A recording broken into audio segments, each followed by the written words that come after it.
Hello, hello, good morning Philippines, good afternoon Canada. Kamusta po mga Mars at mga Bars? For today's video po, ako po ay magluluto ng seafood boiled with Cajun sauce. Yan mga Mars at mga Bars. Itatry ko po magluto ulit nito step by step po. At saka po, nung pumunta po kami nung sa Costco, is may nakita po kaming malalaking crab at saka lobster. So alam nyo na mga Mars at mga Bars, hindi po kami hanggang sa tingin lang, bumili po kami para po masubukan at kung gaano po kasarap yung malalaking crab. Dahil po nung ako'y sa Pilipinas, hindi po namin natikman yon. Kaya sobrang saya po namin at ng mga kapatid ko po nung nabili po namin yung malalaking crab at lobster. Dahil po matitikman na namin ang matagal-tagal na po namin pangarap. Ano yun? Yan na nga mga Mars at mga Bars. Ayan po, niluluto ko po yung ating hipo na malalaki. Ginaantay ko lang po maging orange. Saka po natin siya hahaluin hanggang po na maging pantay na ang kanyang luto at maging okay na po siya. At saka niluto ko po siya sa Sprite kasi mas masarap po iluluto sa Sprite. Medyo matamis-tamis po at malinamnam yung hipon pag niluluto niyo po siya sa Sprite. Lalo na po yung mga lobster at crab. At mga Mars at mga Bars, naglaga na rin po ako ng ating corn. Hinantay ko na po siyang palang maglumambot yung ating corn. Ayan, hinalo-halo ko na po yung ating hipon. Para po lumambot ang ating po yung ating crab at ating lobster.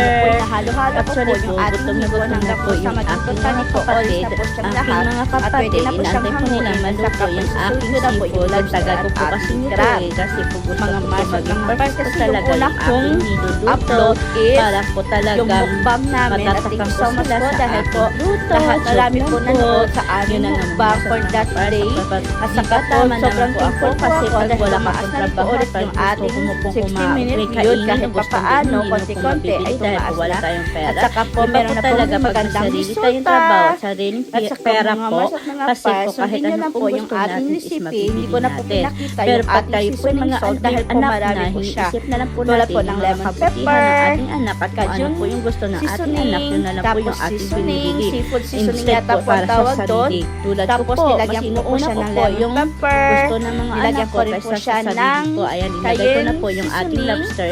Bali po, garlic niluto ko powder, po lang po onion siya ng kaunti powder, dahil po at pre-cook saka naman po yung talaga ating siya. chicken Ninano ko na po powder. talaga siya sa Ayan, Sprite mga para Mars po at may mga maging Bars, malasa lagyan naman ko po siya yung ng ating konting lobster at asukal. ang ating Nakita crab. niyo po, Yan nilagay din ko po na po yung pinagkuluan ating po ng lobster. So, ating ininit ko hipon. lang po siya ng Nilagay konti ko na dahil rin po po siya siya ng ay ating lobster pre-cook at ang na, ating pati crab. yung At tapos ating ayan po, niluto ko po crab, yung at ating saka sauce at nakita saka niyo po nilipat ko lang po siya nilipat dyan ko sa lang po ating ang lagay ng ating ating sauce lobster dahil doon ko po niluto sa ating maliit na seafood lagayan para po mahaluan ng yung kaunti ating yung sauce ating para po lobster sa at may ating lasa naman po seafood. kahit pa Yan na paano. po yung After po niyan, ilalagay ko na rin po yung ating malalaking mga crab. mga parts, Craving mapaparami still, mga talaga yung Mars at kain. mga Bars, Sobrang talaga sarap po po talaga, po promise. magpapatalo yung ating mata pag may magsisisi kung nakita po susundin talaga po yung tayo na aking nagustuhan natin. recipe. Hindi po natin tatantanan. Yun na nga lang po pag may pera ka kasi pag wala ka pong pera talaga hanggang tingin ka lang. So ayan, di na po namin pinalagpas yung ating seafood boil kasi may malalaki tayong crab at saka lobster. Mga Mars at mga Bars.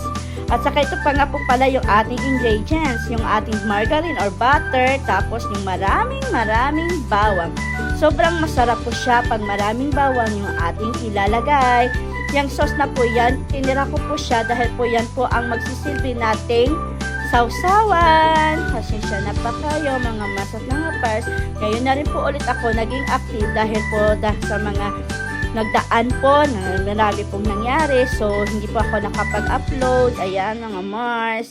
Nilagay ko na po yung ating malalaking crab. Dati po sa Pilipinas, wala pa po kami sa Canada. Never po kami kumain ng ganyang kalalaking crab at saka lobster. Hindi po namin afford bumili ng ganyang kalaki. Dahil po sobrang mahal yan sa Pilipinas. So, dito lang po namin naging afford bumili ng ganyan. So, sana po ma-bless ni God.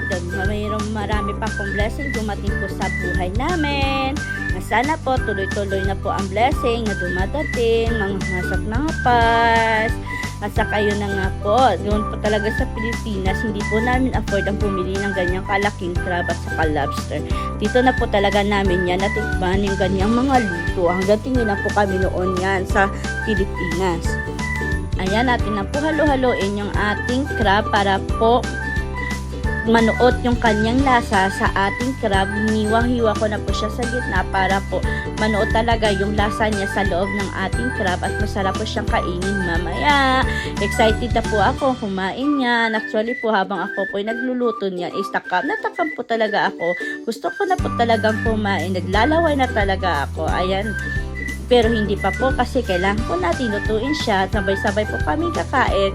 Actually po, dapat po lunch po yung kain namin. Kaya lang po parang merienda na po yung narating namin. Dahil anong oras na ko na po siya naluto. Hapon na po siya. 3 o'clock na po kami nakakain. Nagmukbang dyan.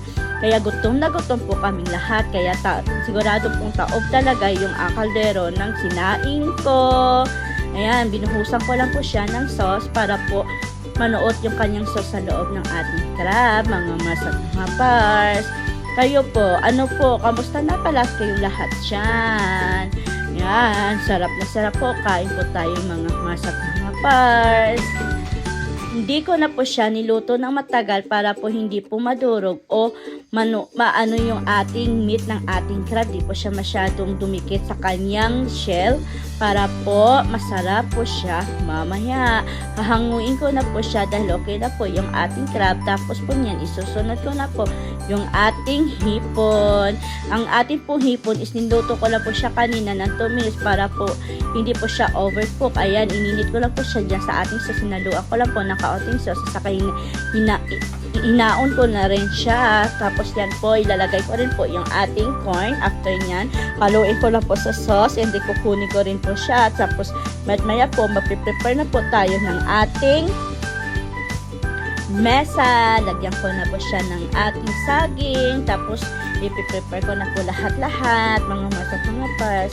Isa-isa ko na po. Sobrang sarap po ng corn na nabili ko po sa Costco. Matamis. Tapos po, talagang masarap po talaga siya. Ayan, nilipat ko na po yung konting sauce. Dahil yung po pagsasawan namin. Holy ka, Balbon! Anong ginagawa mo? Hala! No. Malaki naman isa.